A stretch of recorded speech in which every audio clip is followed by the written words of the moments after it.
Donc, bonjour Victoria. Donc, ça fait un petit temps qu'on ne s'est pas vu. Donc, Bonjour Yves. voilà, je suis très très content de te voir. Tu as fait partie, je pense, à peu près de presque mes tout premiers patients. Donc, Ah oui? oui, je pense, pas, ou pas loin de là. Ça fait combien de temps qu'on s'est croisés la toute première fois? Écoute, je pense que j'avais 18 ans. euh, et donc, ça devait être en 2002, Oui, donc tu as fait partie, oui, je pense. Donc, 2002-2003. voilà. Oui, donc tu as fait partie de allez, on va dire, peut-être pas la toute première fournée, mais en tout cas, en tout cas dans les premiers. Oui. Et donc, Waouh! quand tu étais venu me voir, si tu veux bien, explique un petit peu enfin, pourquoi d'ailleurs tu es venu me voir, et puis peut-être un peu comment ça s'est produit, comment on a pu se rencontrer. Alors qu'au départ, on ne devait pas se rencontrer. Alors qu'au départ, on ne devait pas se rencontrer. Alors, ce qui s'est passé, c'est que j'étais venue vivre en Belgique et je vivais avec la cousine de ma maman qui est une personne qui est très éveillée, qui comprend l'intérêt aussi de la thérapie et elle-même faisait de la thérapie. Et je pense que c'est vraiment elle qui m'a poussée à prendre conscience que j'avais un passé qui était assez lourd et que ça impactait ma vie, même si je le voyais en fait pas vraiment, et que ça allait aussi avoir des conséquences dans le futur, et que elle pensait que ce serait bien de faire de la thérapie. Suite à ça, moi, je me suis dit, j'avais une détermination que je voulais être heureuse. Ça, je m'en rappelle très fort et je voulais pas que mon passé m'empêche d'être heureuse. Donc, quand j'ai pris conscience de ce qu'elle a dit, j'ai fait, ah oui, ben, si c'est ça que j'ai besoin, je vais y aller parce que je veux pas que mon passé définisse mon présent, mon futur. Je veux être heureuse, je veux être épanouie, je veux vivre une belle vie. Et donc, en tout cas, je m'en rappelle avoir fait quelques sessions avec une psychologue, mais vraiment, ben, j'allais et il se passait rien. Enfin, je parlais, elle restait assise et puis l'heure était terminée et puis j'en sortais. Donc, après quelques fois, je me suis dit, mais je préfère même parler à une amie parce qu'au moins j'ai un retour. Là, il se passe rien. Et donc voilà. Et à cette époque-là, j'avais appris aussi qu'il y avait ben, la psychologie énergétique qui arrivait avec le MDR. D'ailleurs, je pense que j'avais lu le livre de David Servan-Schreiber, Guérir, et il parle de l'EMDR dedans. Et si je me trompe pas. Et alors, j'avais commencé à faire des recherches et je voulais absolument que ça soit une femme parce que dans mon passé, ben, j'ai été abusée par un membre de la famille sexuellement et je voulais pas que ça soit un homme, c'était un homme. Je voulais que ça soit une femme et je voulais parler de ça. Chose que je n'avais parlé à personne, jamais, de toute ma vie. Ouais. Euh, si j'en avais parlé à mon premier petit copain que j'avais eu justement à cette époque-là, je lui ai dit, mais c'était l'unique personne. Et, euh, et donc, ben, la personne que j'ai trouvée, elle était full. Et donc, elle m'a dit, ben, écoute, Yves a de la place. Euh, je te réfère. Et je me rappelle me dire, non, je veux pas un homme. Et puis finalement, je me suis dit, bon, ben, c'est les qualifications, l'expertise, pour moi, correspondaient à dont je recherchais. Je voulais faire un travail profond. Je voulais pas faire un travail superficiel et juste parler à quelqu'un et puis c'est tout. Je voulais vraiment bah, soigner mes blessures et avancer Hmm. sainement dans la vie d'une certaine manière. Et donc, par contre, je me rappelle très bien la première fois que je suis venue te voir. Et Ben, je me rappelle que déjà j'avais beaucoup aimé l'entrée, il y avait de la musique assez zen, c'était très relaxant être dans la salle d'attente et et j'avais ressenti une grande connexion, enfin on dit en anglais grounded, que je ouais, me sentais assez ancré, quoi. ancrée. Et puis monter toutes ces escaliers, enfin tu es venu très, je pense, ça c'est quelque chose qu'on ne contrôle pas. Le contact s'est fait directement. Il y a eu un contact Mm. et de la confiance. Et puis on est monté dans ton bureau avec tout l'art que tu avais et tout. Et je m'en rappelle que je t'ai dit, bon, mais voilà, donc ma vie, à mes 10 ans, j'ai souffert un traumatisme. J'ai été attaquée par des rebelles dans un pays en guerre au Burundi et j'ai perdu ma petite sœur et ma maman qui ont été tuées ben, littéralement Et sous tes yeux. sous mes yeux. J'ai été couvert du sang de ma mère, vraiment qui en partie m'a sauvée. Et puis, et je pense que je suis passée directement. Et mon deuxième gros traumatisme, c'est que j'ai été abusée par un membre de ma famille, dont bien sûr je t'ai dit c'était qui. Ici, je préfère ne pas dire c'est qui pour des raisons légales, parce que ça peut avoir des conséquences sur moi et que c'est important que je me protège et je protège aussi ma famille.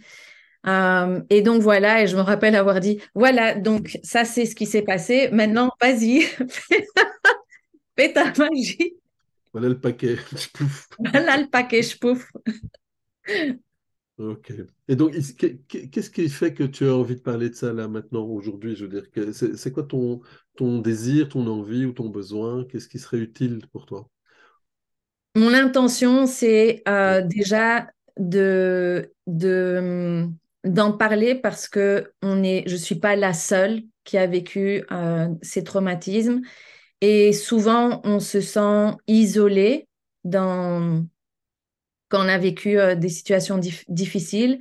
On a tendance aussi à les diminuer, à les faire moins importantes qu'elles le sont, parce qu'on apprend à vivre avec et on apprend à vivre je parlais beaucoup de ça aussi avec Uli, dans ce mode de survie, sans réellement se rendre compte de l'impact en fait que ça a dans l'actualité de notre Ouais. vie et dans nos relations et dans tout. Ça a un impact en fait dans tout, dans beaucoup de choses.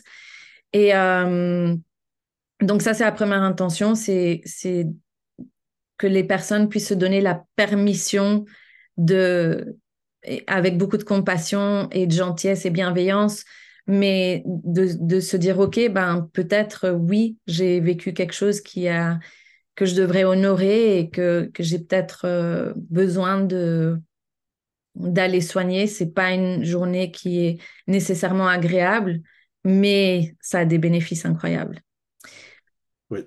C'est vrai. Je me rappelle aussi que tu étais encore aux études, hein, tu faisais tes études de diététicienne. Et, on a aussi fait du coaching par rapport à ça, hein, pour que ta concentration, ta mémorisation, pour que tu puisses te sentir en confiance. Donc, on a beaucoup travaillé là-dessus. D'ailleurs, tu as magnifiquement bien, je trouve, réussi, hein, dans ce domaine-là, puisque tu as bien évolué. Tu as développé tes programmes, tes projets, tu as beaucoup voyagé quand même aussi. Mm. Donc là, pour le moment, c'est en Norvège, c'est ça, hein, je crois. Voilà, je suis en Voilà. Norvège. Donc voilà. Donc, c'est vraiment tout un cursus. Donc, c'est vrai que tout au début, avec le paquet, je me suis dit, bon, OK, donc, maintenant, qu'est-ce qu'on fait? Donc, ce que je vais peut-être faire, si tu veux bien, Victoria, je vais essayer d'un petit peu expliquer le phasage dans lequel j'ai bossé, parce que, bon, quand tu es arrivé comme ça, évidemment, ça faisait des gros morceaux. Bon, il y avait des traumas de guerre, clairement, il y avait du stress post-traumatique, hein, il y avait en plus les abus. Donc, il y avait vraiment aussi des troubles de l'attachement automatiquement, hein, puisqu'il y avait une insécurité dans ton enfance, la perte de ta maman, ce qui s'est produit au sein de ta famille. Euh, je tiens d'ailleurs aussi à te remercier, hein, de toute la confiance que tu m'as donnée à ce moment-là, puisque voilà, c'est vrai qu'on parle de l'alliance thérapeutique. L'alliance thérapeutique, ça se crée au fur et à mesure des sessions, mais ça peut se créer aussi à travers un ressenti, une atmosphère générale, une ambiance générale autour de la bienveillance, et je pense que c'est aussi un peu ce qui s'est produit. Donc, c'était vraiment quelque chose d'assez chouette. Euh, donc ici, dans le premier phasage, c'est vrai que quand tu as raconté ton histoire, je me suis dit, bon, on doit faire ton anamnèse de façon un peu plus complète, mais sans te rebrancher complètement dans les réseaux de souvenirs pour que tu ne sois pas débordé par tes émotions, hein, en tout cas pas directement, puisqu'il y a des façons de bosser qui permettent d'éviter qu'on soit trop dans les émotions, les sensations difficiles, on peut vraiment moduler de façon à ce qu'on ait un accès au réseau de souvenirs et puis qu'on puisse le désactiver sans que ça soit trop violent. Donc c'est pour ça qu'on a bossé un peu effectivement en EMDR, mais on a basculé assez vite vers des approches un peu plus mixtes, hein, comme les REMAP, si ma mémoire est bonne. On a fait beaucoup de REMAP, le FT clinique, on était en train de créer le FT clinique à ce moment-là. Et donc, de façon justement à ce que ça puisse être suffisamment doux. Oui, tu Ouais. veux dire quelque chose? Oui, je me rappelle deux choses. L'EFT, en fait, j'avais vraiment du mal. Et par rapport à tout ce que tu dis, je pense que c'était lié à mon stress post-traumatique, mais tout le tapotage, l'anxiété montait. Et ce qui avait été très effectif, je me rappelle, c'était le TAT, Oui. qui était plus posé. Et là, j'ai vraiment eu j'ai ressenti des choses au niveau physique, au niveau énergétique. Et la TAT permettait de travailler sur une grosse marmite plutôt qu'avoir des cibles tout à fait précises. Et ça permettait de dégager des périodes de temps, hein. Donc, ça permettait de calmer un peu le système. Maintenant, tu vois, actuellement, par exemple, je travaillerais différemment. Par exemple, je t'aiderais à installer un état de base beaucoup plus détendu en utilisant le corps, c'est-à-dire, par exemple, en te formant, soit avec la TRE, par exemple, Trauma Release Exercise, ou Trauma Release Balancing, tu vois, avec Self-Emotional Balancing, donc qui sont des techniques où on va jouer avec des pendules, des pendulations entre les parties positives et les parties négatives. On va utiliser beaucoup le corps pour aider le corps à lâcher, pour que le corps se réhabitue à se détendre sans que ça ne provoque un stress, parce qu'en gros, c'est ce qui se passait au début quand tu tapotais, ça amenait une détente, mais ton corps était tellement habitué à des niveaux de stress beaucoup trop élevés que dès que tu te détendais un peu, c'était vécu comme un signal de danger et ça faisait monter encore plus les émotions. Mm. Donc, par exemple, d'un point de vue clinique, ce qu'on ferait maintenant, c'est qu'on ralentirait le tapping encore plus, tu vois, hein. Donc ça, c'est un des éléments qu'on apprend.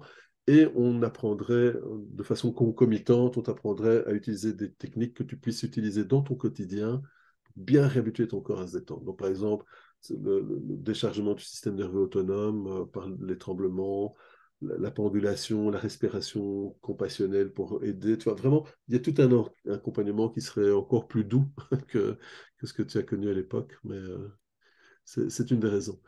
Il y a un autre élément aussi qu'on irait checker, parce qu'à l'époque, je n'étais pas conscient de ça, c'était encore un peu les balbutiements, c'est tout ce qui touche au réflexe archaïque. Les réflexes archaïques, surtout quand il y a des blessures d'attachement, sont en général pas intégrés et ils provoquent des angoisses de fond, ils provoquent des soucis au niveau de l'apprentissage. Enfin, tu vois, il y a plein d'éléments qui sont là. Et quand on travaille directement sur le corps, on fait faire des petits exercices, et quelques minutes par jour, on voit vraiment une énorme détente. Ça aide beaucoup tout ce qui est TDAH, par exemple, tu vois, les troubles de l'attention, l'hyperactivité, Ouais.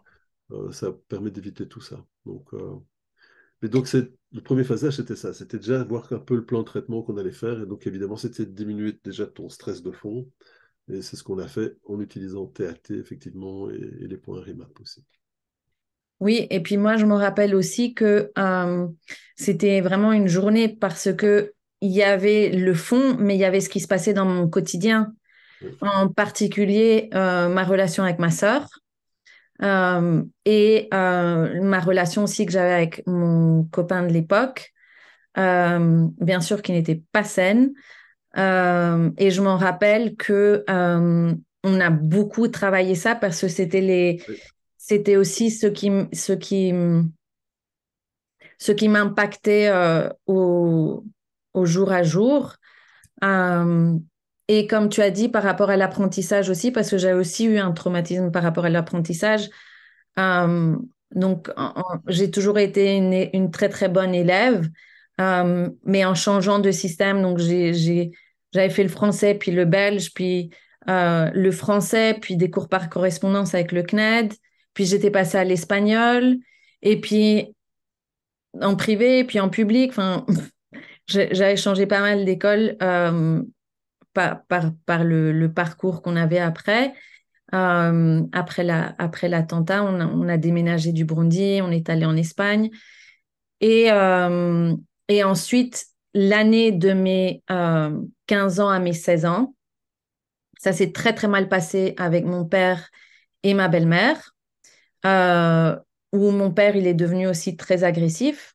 Donc, il m'avait aussi ben, battu, je ne sais pas très bien comment le dire, mais il m'avait agressé, on va C'est une dire. maltraitance. Voilà, il y avait de la maltraitance. Et en fait, cette année-là, euh, je l'ai ratée parce que j'allais pas à l'école, parce que j'arrivais pas à me concentrer. J'allais à l'école et je pouvais pas même écouter ce que le professeur disait. J'étais en là, c'est probablement une des années les plus difficiles de ma vie. C'était vraiment terrible. Et donc, on est parti de la maison, ma sœur et moi, on a quitté la maison. Moi, j'avais 16 ans et ma sœur, elle avait 14 ans. Et on est allé vivre au Kenya chez la famille de ma maman. Et là, en fait, on est allé à l'école française pour passer un test pour voir si on allait être accepté, en fait, ou pas à l'école. J'avais jamais passé de test de ma vie pour ça. Et donc, c'était français, mathématiques et anglais. J'ai réussi anglais, j'ai pas réussi mathématiques et français. Et ma sœur avait réussi mathématiques et anglais et raté français. Mais le proviseur de l'école française de Nairobi a décidé que nous étions stupides et qu'on allait diminuer le niveau de l'école, alors que quand on regardait nos parcours et nos bulletins, on était excellentes à l'école et qu'on pouvait aller à l'école des réfugiés peut-être. Et il m'a descendu de 2 ans et il a descendu ma sœur de 1 an. La raison pour laquelle il m'a descendu de 2 ans, c'est que comme ça, si jamais je réussissais à aller à l'école des réfugiés, je pourrais passer mon brevet. Et si je passais mon brevet, ben, je pouvais aller en professionnel. Euh, donc, j'ai pris les choses en main. On a refait des cours par correspondance parce que bien sûr qu'on allait être accepté dans le cursus français. Enfin, il n'y avait pas de raison. On était des très, très bonnes élèves. On n'avait jamais eu de difficultés.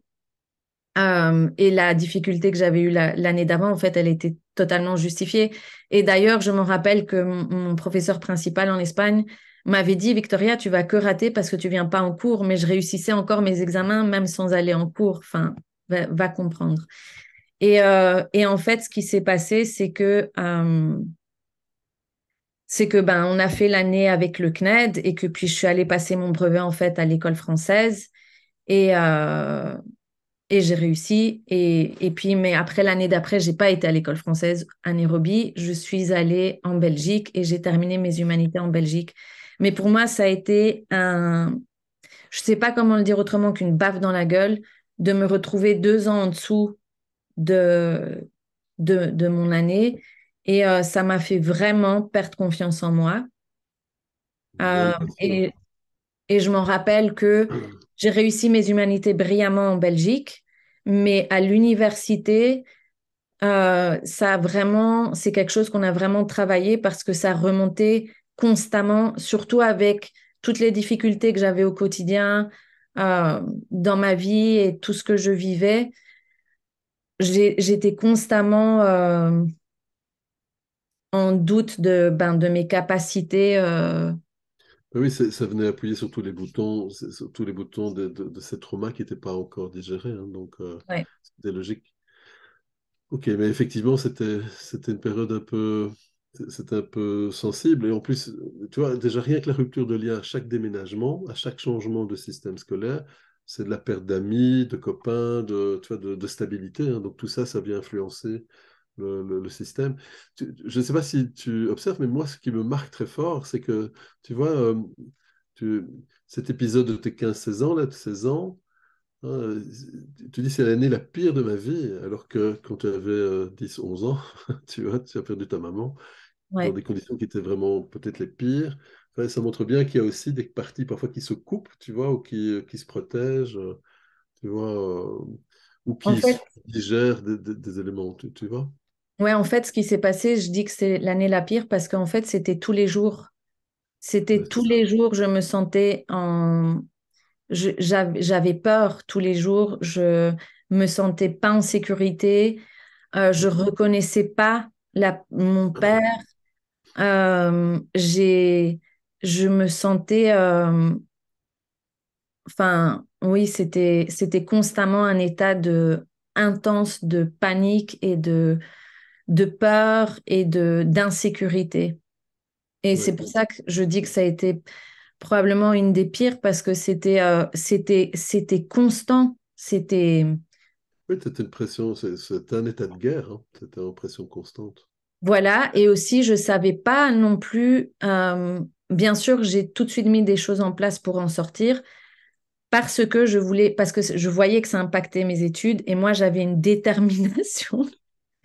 Je sais pas pourquoi, d'où, mais j'avais une détermination que je voulais terminer mes humanités et faire des études et c'est ça qui m'a sauvée. Et parce que j'aurais pu potentiellement aller vivre chez une amie où mon père était d'accord de me faire majeur d'âge à 16 ans et plus être responsable de moi. C'était quelque chose qui était possible d'être fait. Euh, et j'aurais pu aller vivre chez une amie et puis commencer à travailler, mais je ne voulais pas. Et je voulais pas non plus rester là où on était en Espagne parce que les études, c'était pas quelque chose qui est très, très valorisé. C'était à Tenerife, c'est une île très touristique et donc pas beaucoup de gens terminent leurs humanités. C'est très facile de commencer à travailler à 16, 17 ans. Et je voulais pas être entourée de cela. Moi, je voulais faire des études et j'étais toujours aussi obstinée avec un bon niveau d'études. Hmm. Donc, parce qu'en changeant de système, en fait, j'ai été dans... bon, il y a une des écoles publiques espagnoles dans lesquelles j'ai été, mais mes notes, c'était 90 à 100%, tellement c'était facile. Donc, et ça me désespérait parce que j'ai l'impression de perdre mon temps. Je comprenais pas qu'il y avait tellement de différences dans les systèmes scolaires, dans l'apprentissage. C'était un choc, vraiment. Et donc, je recherchais toujours un meilleur, un meilleur niveau. Ne Et t'inquiète donc, pas, je l'ai eu en Belgique. ça montre bien ça montre bien qu'il y avait vraiment des parts de toi qui étaient tu vois, dans cette capacité de résilience, de rebondir, hein, tu vois, de te dépasser, hein. Donc, ça, c'est plutôt positif. Et puis, je me rappelle que tu avais quand même aussi une partie qui était toujours dans l'idée de sauver ta sœur aussi, hein. Tu voulais Ouais. beaucoup la booster. Même si ça t'appartenait pas, il y avait vraiment comment dire, cette intention-là qui était fort présente au début aussi, hein. Donc, on a dû aussi un petit peu Enfin, t'aider très longtemps. oui, à faire la part des choses. Me déresponsabiliser de ma sœur, je l'ai vraiment fait il y a 3 4 ans avec D'accord. toi encore. Oui, Euh, mais oui, oui, ça a été un. Je pense que franchement, en rétrospective, ben, j'ai pris cette responsabilité, mais elle a aussi été donnée par tout le monde, en incluant mon père, la famille de ma mère, la famille de mon père. Ma sœur est devenue, comme j'étais l'aînée, même si on avait 2 ans de différence, elle était devenue ma responsabilité et je me sentais responsable, vie ou mort, c'était ma responsabilité. Et oui, c'était. mm. Et notre relation, ben, elle était compliquée en plus avec ça. Ben oui, parce que c'est pas, elle n'a pas vécu les choses du tout de la même manière, hein. Donc, des choses beaucoup plus compliquées aussi de son côté, avec des grands up and down, comme on dit. Alors, tu as utilisé plusieurs fois le mot de journée. J'imagine que tu voulais dire voyage, aventure ou périple Mm, comme mot, parce que tu l'utilises en anglais. Donc, ouais. ok. Tu as- Euh, ok. Donc, on a commencé notre travail, hein, finalement. Donc, c'est ça. On a commencé notre boulot. Et effectivement, ben, ce qu'on a fait, c'est qu'on a désamalgamé. On a commencé un petit peu à repérer les parties sur lesquelles, les phasages sur lesquels on allait devoir travailler. Donc, c'était un, stabiliser ton quotidien. Donc, on a beaucoup travaillé sur l'estime de soi, la confiance en soi, donc, et puis l'affirmation de soi, hein, pour vraiment retravailler sur la blessure d'attachement. On a nettoyé le trauma assez rapidement de ta maman, hein. Donc, ça, je me rappelle que c'est vraiment une des premières sessions qu'on a faites pour essayer d'aller, une fois que tu étais stable, pour aller un peu désamorcer une des origines de ton hypervigilance, hein. Il y avait vraiment une hypervigilance qui était là, et notamment entretenue par le besoin de surveiller, de protéger ta sœur. Et puis de là, on a commencé à déconstruire un peu tout ça et à t'aider à te reconstruire toi-même avec tes propres valeurs, pouvoir te poser les bonnes questions, etc. ouais. Je me souviens aussi que j'ai eu plusieurs entretiens avec ta grand-mère au Oui. Kenya. On avait eu plusieurs échanges, Mhm. notamment Enfin, elle, je crois qu'elle avait besoin d'être rassurée aussi, mais et aussi en même temps, je sais qu'elle exprimait beaucoup de gratitude par rapport à ce qui se passait, puisque elle voyait que ça se passait bien, donc, et que tu t'épanouissais bien. Et je pense que si un autre moment qui était très important, c'est quand tu as réussi ben, ta formation de diététicienne, hein. Donc, c'est qu'à un moment, ça m'était aussi un petit peu sensible parce qu'il y avait des profs ou un stage qui était un petit peu particulier, on va dire. En fait, oui, j'ai pas réussi ma dernière année. Ouais, C'était, en vrai, c'était dû à un examen, mais c'était surtout dû à mon mémoire. Euh, et donc, j'ai dû refaire ma troisième année et retrouver un mémoire en dernière minute. Euh, Ce qui, à la fin, s'est avéré une super chose parce que j'ai fait mon mémoire en consultation en privé, ce dont on n'était pas du tout formé pour. Et alors, j'ai reçu 3 mois de super, super coaching, super entraînement, comment on consulte en fait en vrai, ah en oui. privé. Et le stage mémoire s'est super bien passé. Et oui, et j'ai réussi, j'ai été diplômée. Et puis, à partir de ce moment-là, donc c'est là que tu as commencé aussi un peu à voyager, hein, tu as commencé un peu à partir. Voilà, en fait, à partir de ce moment-là, donc franchement, comme tu dis, c'était ma direction depuis que j'étais toute petite. Euh, Comme on dit en anglais, c'était bittersweet. Donc, j'ai réussi, mais en même temps, c'était waouh. Et puis maintenant, quoi? J'avais même pas pensé à qu'est-ce qui se passe après, quoi. Mm, Quelle vie j'avais. Enfin, c'était comme c'était la fin du monde. C'était pas la fin du monde, mais c'était OK, maintenant je suis là. Et puis maintenant. Donc, en fait, ce qui s'est passé, c'est que mon copain de l'époque, là, puisqu'on a été 6 ans et demi ensemble, je l'ai rejoint. Il était au Burundi. Et puis, heureusement, ça s'est fini très vite. Donc, de là, j'ai eu un travail. J'ai travaillé en Ouganda pour des amis. C'était super chouette. Et puis, je suis retournée au Kenya et j'ai décidé de commencer en tant qu'indépendante. Et j'ai commencé ma carrière de diététicienne au Kenya. J'ai travaillé là pendant 5 ans. Et ensuite, après ça, j'ai rencontré mon mari, justement, quand on a commencé notre relation, il est allé vivre aux Émirats Arabes Unis, à Abu Dhabi. Et donc, après quelques mois, en fait, on s'est mariés et je l'ai rejoint. Et donc là, j'ai eu le boulot de mes rêves. Donc, j'ai travaillé pour Cleveland Clinic à Abu Dhabi. C'était vraiment incroyable. Et puis, de Abu Dhabi, on a fait 4 ans et demi. Et puis, en fait, mon mari, il a trouvé un boulot en Norvège parce que son boulot s'arrête, enfin, sa carrière, il n'y avait plus d'évolution pour lui. Et donc, il y a plusieurs choses qui se sont passées. Et donc, nous voilà, on a fait Game of Thrones. On est allé du désert au nord. Et punaise, ça a été, de tous les pays dans lesquels j'ai vécu, je dois dire que ça a été ça a été très, très, très défiant. C'était pas facile du tout, mm. l'arrivée en Norvège. Et donc voilà, et maintenant, je suis installée online en tant que diététicienne et praticienne de la pleine conscience euh, et coach aussi. Maintenant, je suis coach.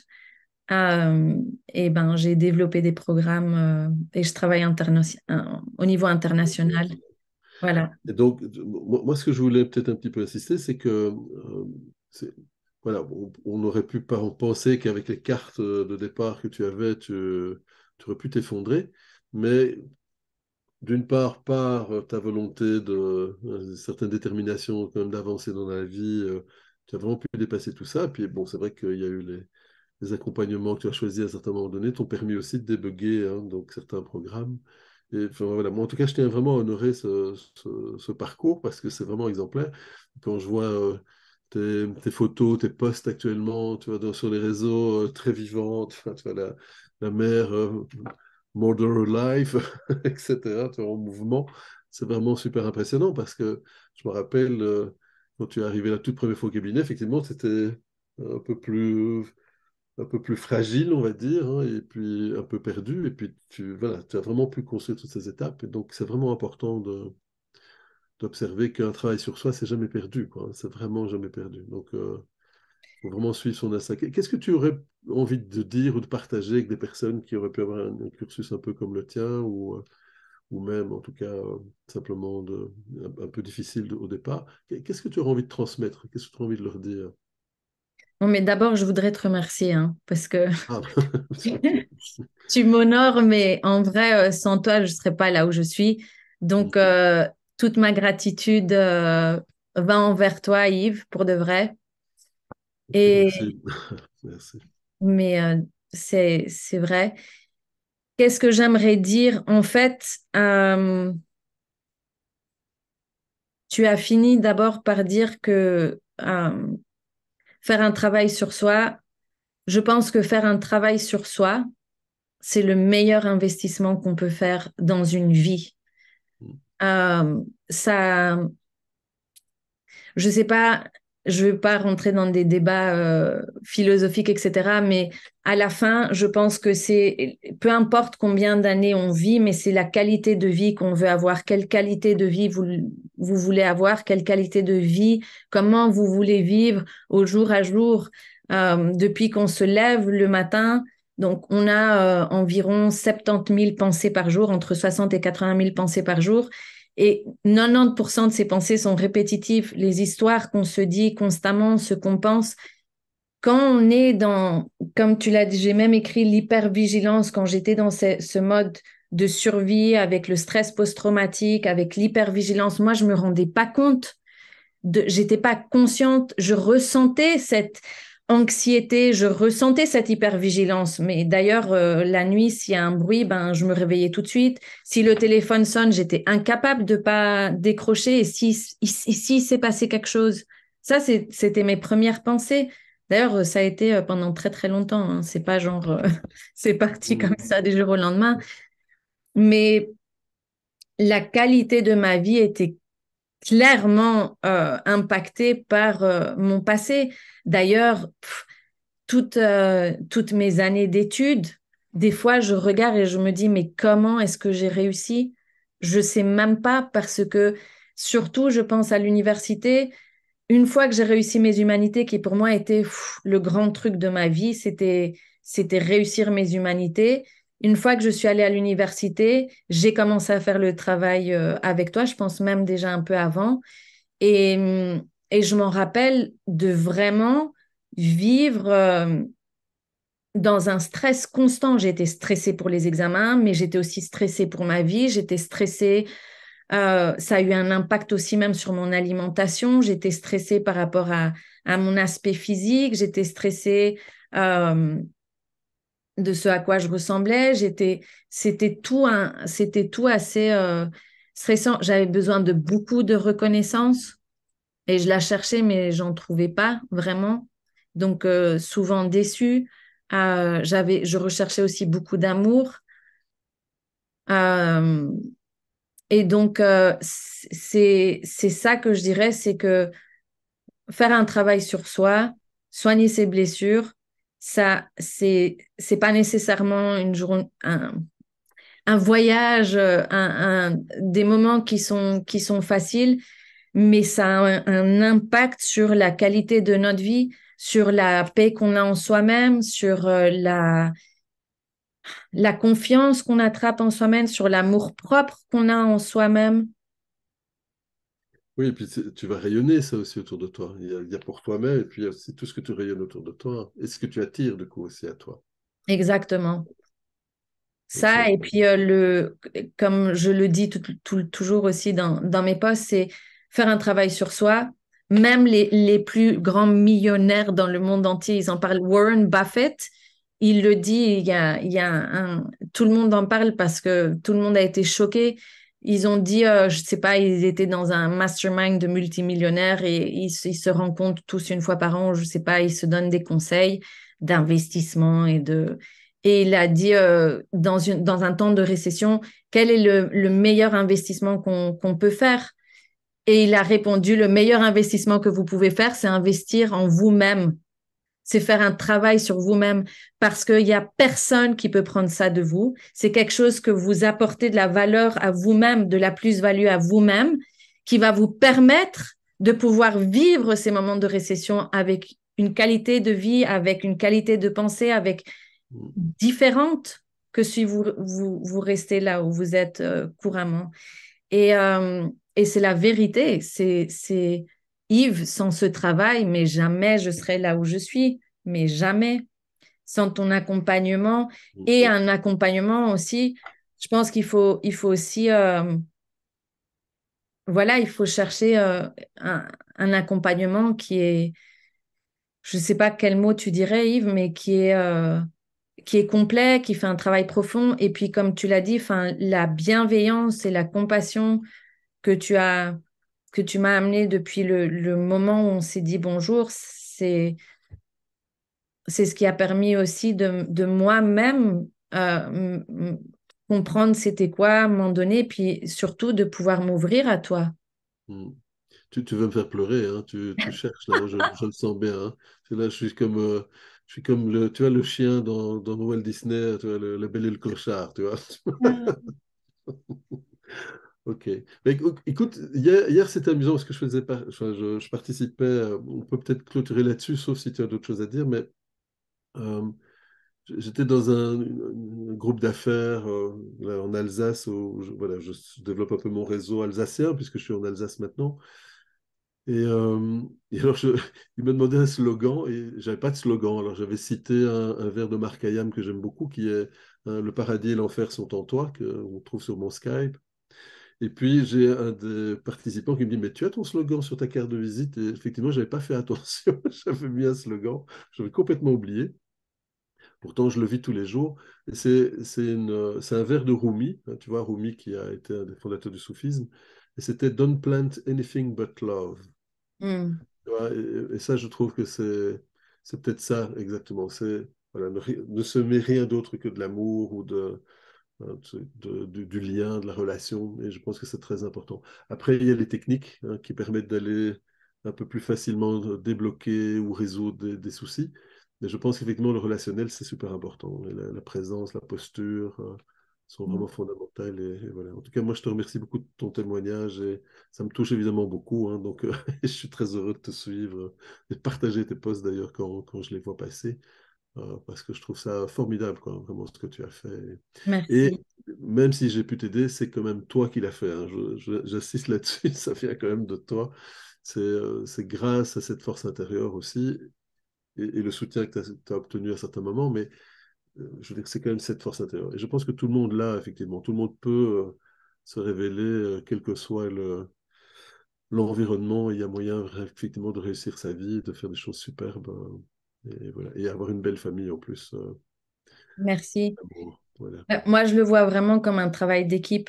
Oui. Bien sûr, j'ai fait le travail, mais tu m'as accompagné dans ce travail. Mm. Et je pense qu'il y a aussi ça, c'est non négligeable. Et l'autre chose, c'est que on peut pas, je pense qu'on peut pas contrôler, on n'est pas bon pour tout le monde. Moi, Oui. je pense que je suis pas bonne coach, bonne diététicienne pour tout le monde, mais il y a certaines personnes avec qui ça va être aligné, et il y a la connexion qui se passe. Je pense que ça va au-delà de mes compréhensions chimiques, biochimiques, alchimiques, synchronicité de la vie. Euh, donc, euh, donc, la première chose que tu m'as donnée, vraiment, voilà, c'était la confiance. Euh, et, et oui, et des fois, j'ai été très frustrée. Mm. Des fois, c'était pas facile. Je veux rappeler ça parce que dans une journée, je pense qu'on a des perceptions peut-être des fois erronées de c'est quoi faire de la thérapie, c'est quoi faire un travail sur soi. Certaines personnes peuvent penser que c'est super facile, c'est déjà pas facile. Mais je vais pas non plus dire, ah, c'est pas facile, alors je vais pas le faire. Si, ça vaut la peine. Il y a des moments où c'était génial et il y a des moments où j'ai eu des grands, comment on dit, un breakthrough, des Oui, moments d'épiphanie. oui. des moments de relaxation, de paix totale. Et il y a eu des moments qui étaient plus frustrés. Et je pense que là où la résistance est, c'est là où il y a aussi un grand blocage et quelque chose de grand qui va se débloquer. Donc, ne pas perdre espoir si ça arrive, parce que ça en vaut la peine. Il faut toujours penser au résultat final.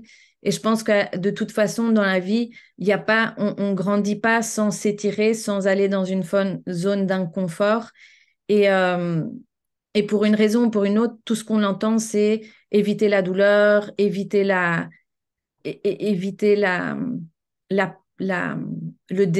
l'inconfort, éviter tout ce qui est comme ça. Mais la vie, ça fait partie de la vie.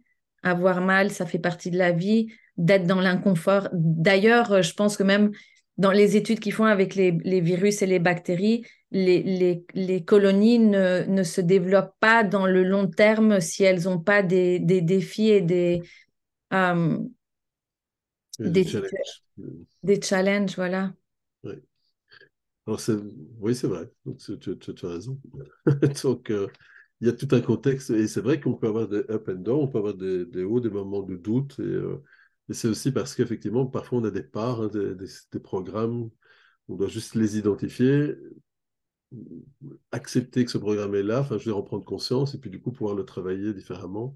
Donc, Mm. parfois, c'est vrai qu'on va laisser dans une zone un peu plus de flou, le temps que le système s'approprie, se réapproprie la conscience de ce programme, et puis du coup, qu'on puisse s'en occuper. Ouais.